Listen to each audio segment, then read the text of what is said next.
Visva Bharati stadium এবং আমাদের দুটো প্র্যাকটিস মাঠ আমরা সেভাবেই সবার সঙ্গে কথা বলে পার্টিসিপেটিং টিমদের দিচ্ছি যাতে তারা প্র্যাকটিস করতে পারে।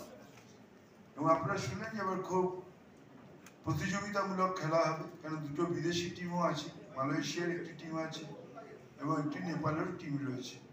আর আমাদের ইন্ডিয়ান টিমের মধ্যে সকলেই রয়েছে, বিশেষ করে আমাদের কলকাতায় ইস্টবেঙ্গল, মোহনবাগান, মোহামেডান এবং ডায়মন্ড হারবার এফসি তারাও পার্টিসিপেট করছে।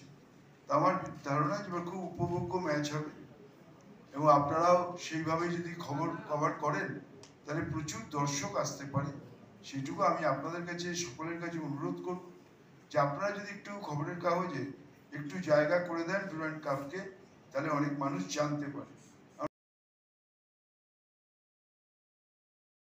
আমি মুখ্যমন্ত্রী, তিনি এই টুর্নামেন্টের উদ্বোধন করবেন Salt Lake stadium.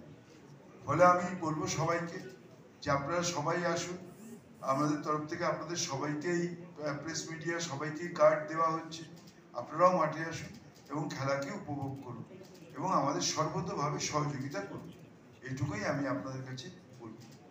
Origins as a tournament for British troops which started off in Shimla through the turmoil of the two world wars, the independence movement, and the ever-evolving landscape of Indian football.